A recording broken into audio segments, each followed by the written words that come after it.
Зоран не е единствениот член на семејството Верушевски кој доби првостепена пресуда за надомесна штета за неовластено лишување од слобода, поради притворот за предметот пуч. Скопскиот граѓански суд на почетокот на септември донел пресуда за обештетување на неговата сопруга Сонја, која беше обвинета во истиот предмет. Верушевска обештетена со по 6.000 денари за секој од 175 дена поминати во притвор, или вкупно со 17.000 евра. Зоран Верушевски во прв степен доби 7.500 денари за секој од 344 дена во притвор. Тоа значи дека брачниот пар Верушевски во прв степен доби 59.000 евра одштета, за вкупно 519 дена во притвор за пуч. Пресудата за Зоран Верушевски се уште не е објавена на судската интернет страница, но објавена е онаа за неговата сопруга. Основата за оштетата е што откако кривичната постапка за неа е првосилно запрена, времето поминато во притвор станало неоправдано лишување од слобода. Судот најде дека на тужителката иследува правичен паричен надомест за претрпените душевни болки, за повреда на личните права на чест, углед и слобода. Коментарите во јавноста сепак не се однесуваат толку на основите за признавање штета, туку на висината на досудената оштета. 122 евра дневница, поубаво во затвор, отколку министер да бидеш. Еден од коментарите на социјалните мрежи за висината на обештетувањето за Верушевски.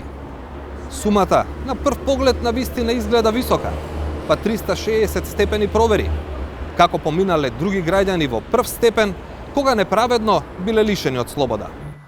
За споредба, земавме неколку првостепени пресуди на Скопскиот граѓански суд од последните 18 месеци. Во делот примерите, оштетата не е ниту приближно висока како на Верушевски. Лицето со иницијали ХМ добило по 2000 денари за секој од 64 дена во притвор, а лицето ГА добило по 3000 денари за секој од 152 дена колку што бил лишен од слобода. Но КĆ, самохран татко на 10 деца, добили повеќе од Верушевски, 8350 денари за секој од 90 дена во притвор, а МЦ дури 10.000 денари дневно одштета за 90 дена во притвор, затоа што презумпцијата на невиност му била нарушена со изложување во медиумите.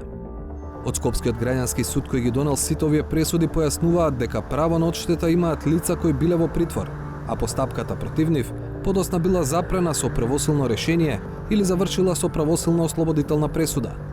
Не постои однапред утврден ценовник, ниту граница за минимална и максимална одштета.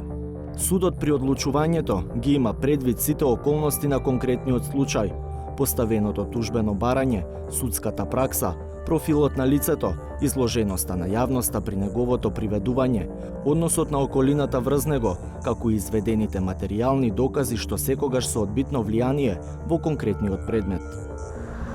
Водилка за судот во одмерувањето на справедлива одштета е Законот за облигациони односи, кој во член 189 став 2 наложува при одлучувањето судот да води сметка за силината и траењето на повредата со која биле предизвикани физички болки, душевни болки и страв. Или со други зборови, јавно осуден из медиумите, лоши семејни прилики и други елементи кои влијаат на душевната болка се директен фактор за судот да одредува повисоки одштети.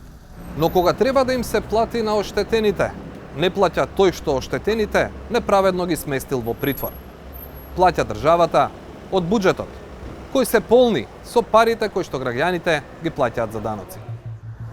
Формално, исплатата ја врши Министерството за правда откако пресудата ќе стане правосилна. Кога станува збор за неоправдан притвор во 2014 имало само еден случај за кој се платени 24.800 евра. Следната 2015 имало 4 барања која чинеле државата 28.740 евра. Во 2016 повторно има еден случај кој чинел 730 евра.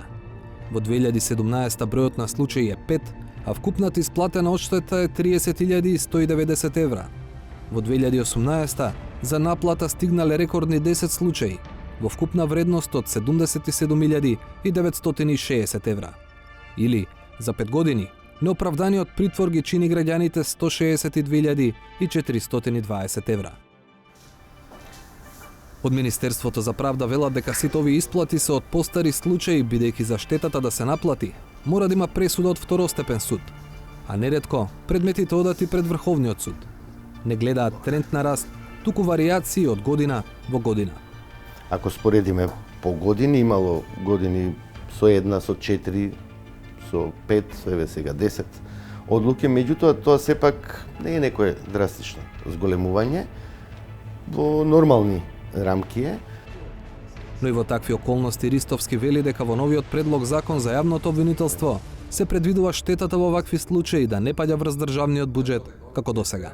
Вметнавме една одредба за одговорноста на обвинителите кога ќе направат, ако евентуално се докаже дека направиле пропусти во постапката, намерно или од крајно невнимание, затоа и се усогласивме со опозицијата дека таа одредба треба да стои, да средствата се исплаќаат од јавно обвинителскиот буџет, а потоа јавното обвинителство да превземе мерки против обвинителот кој тоа го сторил. Во некои случаи барањата за одштета при неправедно лишување од слобода воопшто и не стигнуваат пред суд, ако оштетениот се договори со државното правобранителство. Упатството на Врховниот суд е од штетата да се движи од 3000 до 6000 денари, зависно од општествениот статус, здравието, возраста и други карактеристики на жртвата. Судската пракса сепак покажува дека не само Верушевски, туку и други, за јавноста непознати лица, успеале да добијат повисоки суми. Сепак, бидејќи станува збор за првостепени пресуди, не може да се исклучи можноста апелациониот па и Врховниот суд да ги намалат или зголемат од штетите.